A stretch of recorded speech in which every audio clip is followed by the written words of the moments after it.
औज़ुबिल्लाहिमिनश्शैतानिर्रजीम बिस्मिल्लाहिर्रहमानिर्रहीम। अब हम पढ़ेंगे Audible frequency range and ultrasonics और इसके साथ एक्सरसाइज भी हम कर लेंगे। तो ये चैप्टर 11 है आपका, लेक्चर 8 और फिजिक्स 10th क्लास से ये हम बयान करने जा रहे हैं। तो ये देखिए, इसमें हम रेंज के बारे में जो देखेंगे कैसे। तो आइए, ऑडिबल फ्रीक्वेंसी रेंज क्या है। In normal human ear can hear a sound frequency lies between the 20 Hz and 20,000 Hz। 20 hertz से 20,000 हर्ट्ज तक की फ्रीक्वेंसी की साउंड जो है ये नॉर्मल ह्यूमन ईयर सुन सकता है। Ear drum does not vibrate at less than 20 Hz frequency and sound cannot be heard। और ये आवाज नहीं सुनी जा सकती। क्यों? Ear drum does not vibrate, वो करता ही नहीं, 20 हर्ट्ज से लेस पे वाइब्रेट ही नहीं करता। Now the next another point, ear drum can not vibrate, वो कर नहीं सकता, यहां करता ही नहीं। Ear drum does not vibrate, ये वाइब्रेट करता ही नहीं, यहां नहीं कर सकता। सो फास्ट, इतना तेज, at more than 20,000 hertz frequency, जो 20,000 हर्ट्ज से ज्यादा फ्रीक्वेंसी है वो, उस पर ये ईयर ड्रम इतनी तेजी से वाइब्रेट नहीं कर सकता and sound can not be heard, और आवाज नहीं सुनी जा सकती।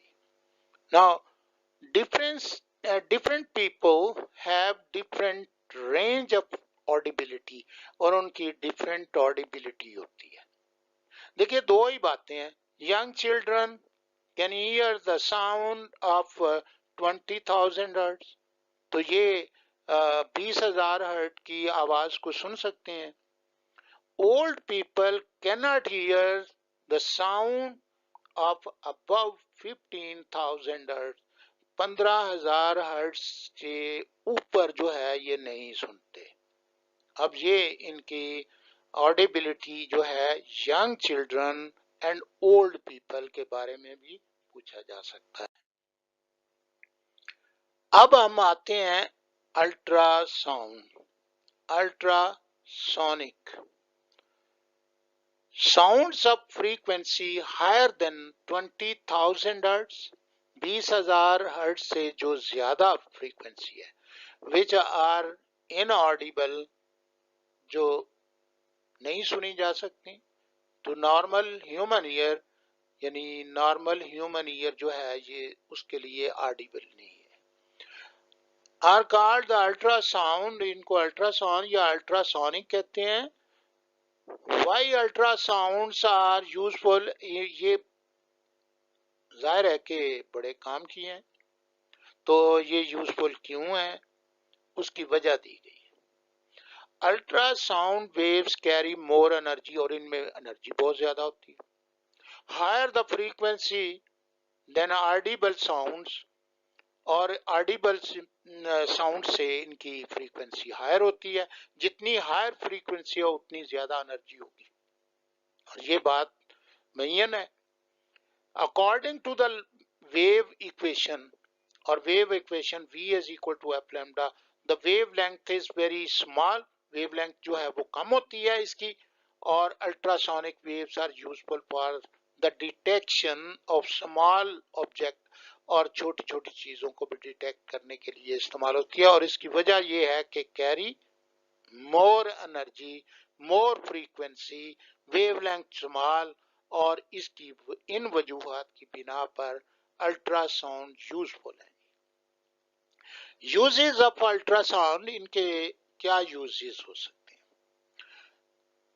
डायग्नोसिस ऑफ डिजीज, अब डिजीज की डायग्नोस कैसे करते हैं, ये इससे use for diagnosis of different diseases बहुत मुख्तलिफ डिजीज को तशखीस करने के लिए अल्ट्रासोनिक वेव्स आर मेड, और अल्ट्रासोनिक वेव्स जो हैं वो पैदा की जाती हैं to enter the human body, और इंसानी जिस्म में दाखिल थ्रू ट्रांसमीटर के जरिए उनको दाखिल किया जाता है। और these ultrasonic waves are reflected differently, और ये मुख्तलिफ तरीकों से रिफ्लेक्ट होती हैं बाय द डिफरेंट ऑर्गन, मुख्तलिफ ऑर्गन से, टिश्यू से, ट्यूमर से, ये डिफरेंटली रिफ्लेक्ट होती है। अब उसमें जब रिफ्लेक्शन होती है, उस रिफ्लेक्शन को देन एम्पलीफाई, उसको एम्पलीफाई कर लिया जाता है, यानी एम्पलीफाई बड़ा कर लिया जाता है उनको, उनके उस वेव को नहीं, बल्कि जो रिसीव होने वाले करंट होता है उसको, और ये भी करंट में तब्दील होती है, और ये बहुत मामूली करंट होता है। और इसको क्या किया जाता है, form an image, internal organ के इमेज बनाती है ऑफ ए बॉडी, जिस्म के, on screen of monitor of computer के ऊपर जो है ये बनाया जा सकते हैं। तो इसीलिए एम्पलीफाइड जो है, ये बात लिखी हुई है, लेकिन आपने तो इसी तरह कहना कि एम्पलीफाइड किया जाता है क्योंकि ultrasonic waves are reflected differently by the different organs of tissue और ट्यूमर से ये आते हैं, और फिर इनको एम्पलीफाई किया जाता है, और उसके बाद इमेज जो है वो स्क्रीन पर लिया जा सकता है। और these image help diagnosing the element, और इस एलिमेंट को हम ये डायग्नोज कर सकते हैं। नो ट्रीटमेंट, अब हम आते हैं उसकी तरफ जो ट्रीटमेंट है, इलाज कैसे करते हैं। Powerful ultrasonic waves are used to remove the clot from the blood arteries, ये क्लॉट को रिमूव करने के लिए इस्तेमाल किया जाता है। Lithotripsy is process to break the kidney stone, और किडनी स्टोन को ब्रेक करने के लिए होते हैं बाय पावरफुल अल्ट्रासोनिक वेव्स के जरिए इनको जो है ब्रेक कर दिया जाता है, और फिर उसके बाद वो आहिस्ता आहिस्ता यूरेटर के जरिए जो है ये निकल जाए। अब एक और जो कि इसके यूज में आता है, इस्तेमाल में, सोनार, sound navigation and ranging. The sound waves are released from the transmitter, और ट्रांसमीटर से रिलीज की जाती हैं, एंड ए रिसीवर कलेक्ट, और एक रिसीवर इसको कलेक्ट करता है रिफ्लेक्टेड साउंड को, साउंड वेव्स को, and time lap is calculated, और जो वक्त होता है जो कि जाने और वापस आने का वक्त होता है वो उसको हम कैलकुलेट करते हैं। Knowing the speed of the sound, और हमें स्पीड ऑफ साउंड जो है वो मालूम होनी चाहिए। अगर ये वाटर के अंदर डेप्थ सी डेप्थ आप मालूम करना चाहते हैं तो उस वक्त तो उस पानी के अंदर जो है कितनी स्पीड होगी उसका मालूम होना चाहिए, इज डिटरमिन, और इसमें ये आप डेप्थ ऑफ सी जो है वो डिटरमिन कर सकते हैं। Sonar is also used to see the shape and size of the object, और साइज और शेप जो है, ये शक्ल कैसी है, कितना साइज है, और ऑब्जेक्ट जो समंदर के अंदर है उसको भी हम देख सकते हैं, या समंदर के ऊपर है या दूसरे। Cracks in interior moving parts, अब जो मूविंग पार्ट्स होते हैं, हाई स्पीड मूविंग पार्ट होते हैं, हैवी मशीनरी के हैं, टरबाइन के हैं, इंजन ऑफ शिप है या एरोप्लेन है, तो इनके जो पार्ट्स, अब इनके अंदर अगर क्रैक आ जाए तो एक्सीडेंट हो सकता है, इसलिए उसे पहले मालूम किया जाता है इंटीरियर, आर डिटेक्टेड, इसे मालूम करते हैं बाय अल्ट्रासोनिक वेव्स के थ्रू, और these waves are reflected from cracks and flaws.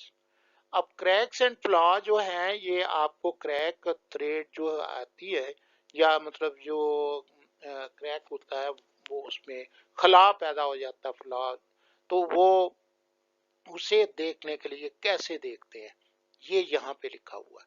The comparison of the ultrasonic waves, ultrasonic wave का एक कंपैरिजन, तकाबली जायजा लिया जाता है, from the cracks and from the surface.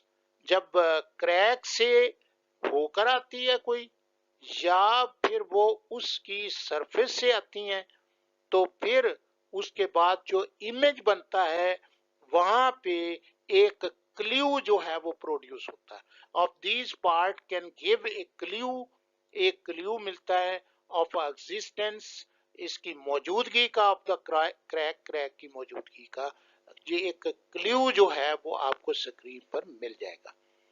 अब एक और काम जो लिया जाता है, टू किल द जर्म्स, तो जर्म्स को मारने के लिए भी इसे इस्तेमाल करते हैं। Germs and bacteria in liquid can also be destroyed by using the high intensity of ultrasonic, ultrasonic के जरिए जो है वो उसमें डालने के पर ये जर्म्स जो है वो उनको भी किल किया जा सकता है। अब हम कुछ मल्टीपल चॉइस कर लेते हैं। तो पहला मल्टीपल चॉइस है, which is the example of the longitudinal waves, और लॉन्गिट्यूडनल वेव्स सारी साउंड आपने पढ़ ली, और ये साउंड वेव्स है, और यही लॉन्गिट्यूडनल वेव्स है। Radio waves, electromagnetic wave, light wave, electromagnetic, water waves जो हैं ये मैकेनिकल वेव्स तो हैं, लेकिन ये ट्रांसवर्स वेव्स होती हैं, तो लॉन्गिट्यूडनल जो है ये साउंड वेव्स है। अब how does the sound travel from its source to your ear? अब यहाँ पे उसने कहा जी ये कैसे आपके कान तक जो है साउंड पहुँचती है, ट्रेवल करके कैसे पहुँचती है, by changing in air pressure में कंप्रेशन और रेयर फ्रैक्शन जो है वो प्रोड्यूस होते हैं, और यही मैकेनिकल वेव्स और लॉन्गिट्यूडनल वेव्स की यही बात है। बाकी जो है बात ये इनमें से कोई भी नहीं, ये है। Now which form of energy is sound, sound कौन सी एनर्जी है, तो ये मैकेनिकल एनर्जी और मैकेनिकल वेव्स हैं, जो मैकेनिकल एनर्जी होती है ये। तो अब ना तो इलेक्ट्रिकल है ये, ना थर्मल है, ना केमिकल है, और ये मैकेनिकल एनर्जी है। नाउ एस्ट्रोनॉट इन स्पेस, अब जो खला नवर्द हैं उनको स्पेस में जब वो जाते हैं, नीड टू कम्युनिकेट, उनको आपस में बात करना होती है विद ईच अदर, एक दूसरे के साथ, बाय रेडियो, रेडियो के जरिए लिंक। अब उसकी वजह क्या है, क्यों वो उसके जरिए बात करते हैं, क्योंकि वो जब बोलते हैं तो एक दूसरे की नहीं सुन सकते। क्यों नहीं सुन सकते, उसकी वजह ये है, the sound waves cannot travel in space, space में ट्रेवल ही नहीं करती, तो इसलिए उनको एक दूसरे की आवाज ही नहीं आती। The loudness of the sound is most closely related to its, अब ये देखिए लाउडनेस जो है वो डिपेंड करती है एम्पलीट्यूड पे, तो closely related with the amplitude है। अब उसके बाद for a normal person the Audible frequency range for the sound waves lies between, अब ये ऑडिबल तो ये आप पढ़ चुके हैं, और ये ऑडिबल रेंज जो है 20 हर्ट्ज टू 20,000 हर्ट्ज जो है ये है। अब उसके बाद ये बड़ा इंटरेस्टिंग है, when the frequency of A sound, sound की फ्रीक्वेंसी कब इज इंक्रीज, जब ये इंक्रीज की जाती है, which of the following will decrease, frequency के बढ़ने से कौन सी चीज जो है वो डिक्रीज हो जाएगी। देखिए पहली बात तो ये है कि उसने वेवलेंथ लिखी है, फिर पीरियड लिखा है, एम्पलीट्यूड लिखा है। तो याद रखिए जो साउंड की स्पीड है वो सेम रहती है, उसमें सिर्फ चेंज आती है तो वो फिजिकल एटमॉस्फेयर के तहत आती है। वेव लेंथ जो है, जब फ्रीक्वेंसी बढ़ती है तो वेव लेंथ कम हो जाती है लेकिन स्पीड वही रहती है। अब देखिए ये पीरियड की बात करते हैं, तो जब पीरियड की बात करते हैं तो आपको मालूम है frequency is equal to reciprocal of period, या period is equal to time period is equal to reciprocal of frequency. जब रेसिप्रोकल ऑफ फ्रीक्वेंसी है तो फ्रीक्वेंसी जब बढ़ेगी तो टाइम पीरियड रिड्यूस हो जाता। अब यहाँ पे डिक्रीज की बात है, कौन सी चीज, तो ये एक वेवलेंथ डिक्रीज होगी और दूसरा जो है वो टाइम पीरियड डिक्रीज हो जाता है। तो अब इसमें यहां से टिक करें तो 1 and 2 ओनली। तो ये था आपके multiple choice. Thank you very much.